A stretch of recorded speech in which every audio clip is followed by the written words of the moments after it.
entry-level health competencies. So the first assignment that I thought was vital in this assignment was my personal philosophy. And that's because it's the blueprint of what I believe in as a health educator. So every assignment and discussion that we've done this semester has derived from the roots of this philosophy. I believe that this will guide me through my endeavors as a health educator in the years to come. So, considering that, here's my personal philosophy. Community and public health education are both essential in ensuring the well-being of individuals and their communities. Health is a lifelong lesson that people face on a day-to-day basis. Community health education should provide adequate resources for people to access health information, provide educated and reliable personnel, and teach information that is up to date. My personal goals as a health educator are to encourage people to take charge of their health and make informed decisions.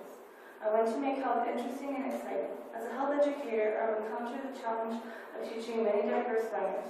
My goal is to reach every individual with the hope that my teachings will help influence their overall well-being, their peers, families, and communities.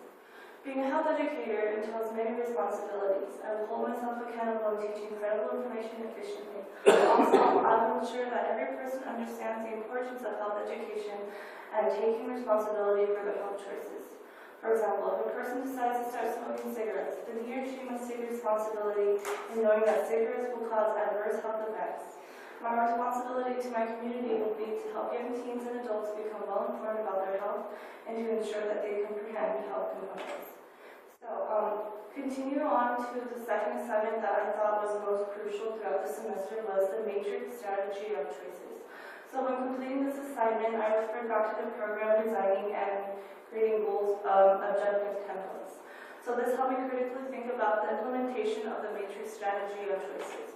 So for the program that I chose a health topic on fitness, and this would target residents throughout the Las Vegas Valley. The setting would be done at a local gym. And the methods that I would use would include a lecture, PowerPoint, and hands-on training. So the name of my program would be Changing Lives Through Fitness. The length of the program would be no less than about 12 weeks. So the initial goal was to help educate people about the 4 components of fitness, which include cardiorespiratory endurance, strength endurance, nutrition supplements, and program design, which are all needed to reach optimal health. So in creating these objectives, I thought about creating a personalized calendar. So this is what it would look like. So in this calendar, it would show the frequency, intensity, and types of workouts each participant must engage in after fitness orientation. So this is very personalized. It'll help them meet their own fitness goals, whether that's gaining weight, losing weight, gaining strength. So this goes on and on. It's an indefinite spectrum. So the target would aim towards people between the ages of 18 and 35. The action and behavior, participants will be able to hold themselves accountable by following their calendars to meet their weekly target goals. So in the end, 100% of the participants will be able to do their progression after bi-weekly assessments. So moving on to the matrix of strategy choices. Once again, my category was physical fitness, the subcategory was obesity, and the target population was the general public. So during the first few stages, we first encountered pre-contemplation. So at this stage, most individuals may or may not be thinking about their health status, but they are aware that they are at risk. So the method that I chose to implement in this program would be to revise physical activity and eating habits. Moving on to preparation, they would need to have their body fat assessed and also partake in a PARQ pertaining to their food and health endeavors. So a method that would be appropriate with this would be constructing a personalized fitness program and a nutritional guide. So continuing on to maintaining, I would increase their knowledge and awareness about fitness and nutrition, and that would refer back to their calendar. So they'd be able to physically see what they need to be moving on and improving on towards their next month. The method that I chose for this part of the matrix of strategies would be to identify social, behavior, and genetic components that increase risk for obesity. So, becoming a health educator, I believe that these two assignments reflect my ability to demonstrate entry-level health competencies. So I just wanted to do an overview of the calendar of what this program might look like if I were to implement it. So, you have the script? Yeah. Okay, so are you first on there?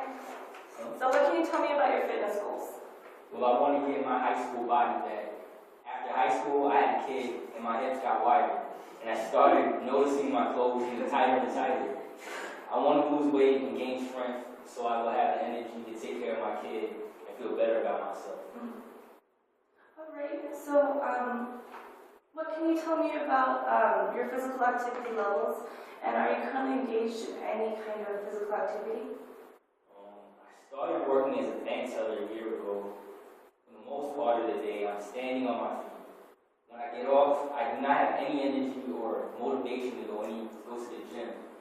I was hoping to lose 35 to 40 pounds within the next 4 to 5 months. Wow, so okay, that's a very aggressive goal. Considering that you do have a very aggressive goal, if you were to follow this personalized calendar, meet your targeted goals, I believe that you do have the ability to accomplish that fitness goal. However, going to a gym facility, there's no such thing as instant gratification. These are lifestyle changes. So let's think about it this way. If you were going to go take a Chinese class and learn Chinese once a week, how much are you going to remember? How successful are you going to be? If you go to China and you're only speaking Chinese once a week and you live in America your whole life, how long are you going to get by for? Not very long, right? Okay, so considering that, realistically speaking, you'll need to be in the facility 3 to 5 times a week. Make sure that you incorporate all components of fitness, which include cardiovascular, strength endurance training, as well as nutrition and supplemental support. So these are just some steps that I located on our local fitness site, 24fitness.com. So these might be a great initiative to help you get started in your fitness goals.